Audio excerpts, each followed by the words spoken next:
everybody, welcome back to this week's episode of AMA Friday with Amy Miller, Recruiting in Yoga Pants.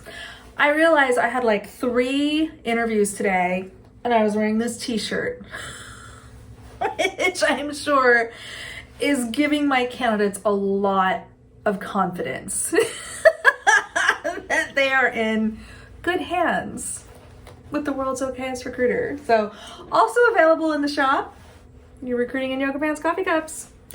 All right, although they also hold whiskey, in case you're curious. Not just limited to coffee. Just kidding. Or am I? Okay, so this week's topic, I've been kind of playing around with this idea for a while. I wanted to talk about this. I wasn't sure how to address it because I'm gonna anger some people with this one. There's gonna be a bunch of people that tell me I haven't been an agency recruiter for a long time, so I don't know what I'm talking about. Okay, we'll see. Show me the lie anywhere in this video that you're about to witness. So here's the thing. There's some discussion around the differences between an internal recruiter and an external recruiter, or a corporate recruiter and a third-party recruiter.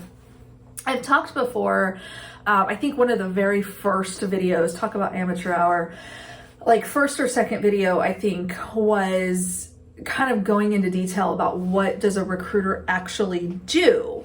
And a recruiter, regardless of how they are compensated, is paid by a company to find people for jobs. That's the job. That's it. You find people for jobs. This is obviously very readily apparent with corporate recruiters because we work for the company that we're recruiting for. So if you're talking to me about a job, it's going to be with my employer. I cannot help you get a job at a different company. I may know people there. I may still have connections. I may be able to give you some advice or some guidance or things to think about, but I don't have the authority to go call up a hiring manager at Google anymore, or Microsoft, or any of the places I've worked, and say, hey, you really should talk to this person about your job, because I don't know what they're looking for now. I've been gone a while, and they have amazing recruiters in my place that are doing that, right? So my job is quite clearly to find people who meet certain criteria or that can solve certain problems within this group that I'm aligned to. Y'all, agency recruiters aren't that different, okay? And this is, I think that we need to understand that agency recruiters also can only place you with companies that they are doing business with, okay? If a agency or a third-party recruiter, whether they're solo, whether they're, big Robert Half company, whatever, it doesn't matter, okay? They can only get you a job or make a connection for you at a company that they have been hired to work with. Now, that could be on a contingency basis where they're only paid if they make a successful placement. That could be a retained search where they've already gotten paid a fee or are on like a payment plan. Sometimes, like I used to do, 1/3 up front, 1/3 upon writing a short list, and then the last third of the fee when the final hire decision was made. So there's, different ways that can be set up.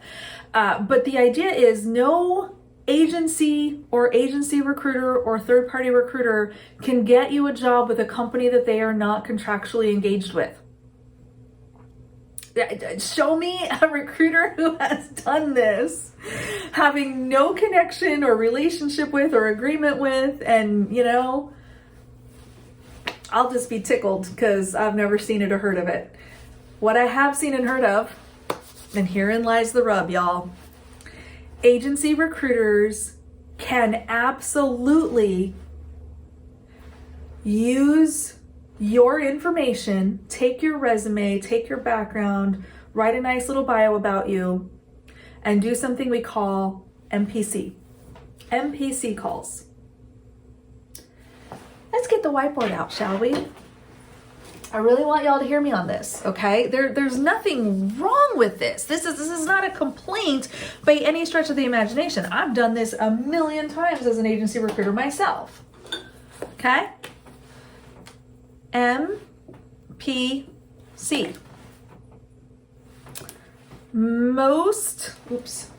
That's not what I meant to do. Hold please. What do we mean by that? That is a most placeable candidate. MPC call. So this is what an agency will sometimes do with a candidate if they come across, and maybe they've originally tried to recruit you because they thought you might fit a role that they have, right? Or maybe they're trying to break into a specific industry. Like, okay, I'm going to go recruit, nurses now. Let me go find a really great nurse who might be open and on the market. And so they're going to take your information and your resume, and they're going to write up a nice little bio, and they're going to do all this stuff, and they're going to start making these calls. And they're going to call into places that might hire somebody like you, and they're going to use your background as hey, here's somebody who I'm representing that might be a fit for you, that you could potentially hire if you work with me. There's nothing wrong with this. I want to be really clear, because I can already hear the howling from the agency side that this is somehow being set up as a negative. It's not a negative. I don't think there's anything wrong with this, provided that the candidate is aware that their information is being used in this way. That, my friends, is the caveat. So first of all, understand as a job seeker, if your resume is being leveraged, you should know about it. Okay, agency recruiters should be very transparent. Even corporate recruiters, if I'm going to share your information with other teams, you should know that I'm doing that. You have the right to know where your information is going. Okay. As long as you're aware of it and you're like, cool, that's fine. I'd be open for the right role. If you get something juicy, let me know. I'll think about it. There's nothing wrong with that. Okay. But what I don't want to happen is I don't want job seekers to have this misguided idea that agencies are out here trying to find you a job. They're not. They're trying to find clients. Okay, I've made hundreds, if not thousands, of MPC calls in my lifetime. I have actually placed those candidates half a dozen times. By comparison to the number of calls I actually made that converted into some kind of job spec being given to me or an agreement being signed, it is rarely for the candidate I shared. Other recruiters may have a different experience. Maybe they're getting 9 out of 10. Who knows? Maybe they're getting 5 out of 10. Maybe they're getting none out of 10. I don't know. That part I'm not going to speak to because I haven't done this for a long time, and so let the agencies scream at me in the comments. That's cool. What I do know is that a lot of times this call resulted in, well, I don't need one of those, but do you have anybody that does this?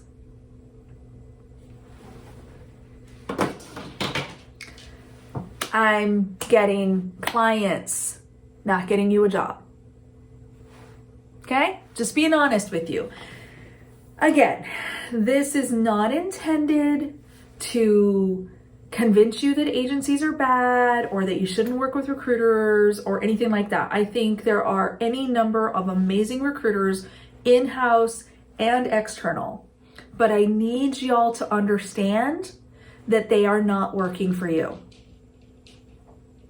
You can benefit from their expertise. You can benefit from their connections. You can benefit from their knowledge, but keep in mind the recruiter's first and foremost goal every single time is going to be to fill positions that they are contractually engaged with, and that's corporate side as well. I am always going to work harder and do more for the roles that sit on my desk, the positions that are aligned to me, the jobs that I am responsible for the pipeline where I have to go meet with a manager once a week and tell them, here's how we're doing on your search.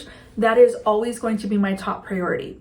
On the agency side, we're always going to work closest to the money. We're always going to look at, okay, where do I have somebody close to offer? Where do I have the best chance of success? Where can I get people in front of a hiring manager quickly and move through the process? Working closest to the money. Okay? Working closest to the money is not being your personal career coach and helping you get a job. It's just not what we do. Okay? The simple way to look at this, follow the money. Who is paying for the service? That's the person we're answering to, and it is not the job seeker. I want y'all to be, again, the reason I made this week's video is because I believe in transparency, and I've seen and heard some like different comments and conversations on different social media platforms where some people are still kind of banging that old drum of, oh yeah, I'm an agency recruiter and I'll help you get a job. No, you won't. Stop lying to people. Okay? Like, it's totally okay, and I've done this, to tell a job seeker, you've got a great background. I'd love to try to, share this with some prospective employers that may be willing to work with us. Are you good with that? Can I'll privatize your information. We don't share names and all that, but just, I'd love to be able to maybe get your background in front of some people that we're not already working with and see if I can make something happen. Nothing wrong with that. That's totally okay. But you as a job seeker deserve to know where your information is going, and you deserve honesty and clarity about what exactly it is you can expect from a recruiter, no matter where they sit or who's paying them. All right, y'all. Hope that helps. If you're interested in more about what does a recruiter do anyway, check out one of the early videos. I will link it above. And, just cut me a little slack, right? Because it was like video number 2. I didn't know what I was doing. Okay, y'all. As always, I hope that helps. And we will see you next week.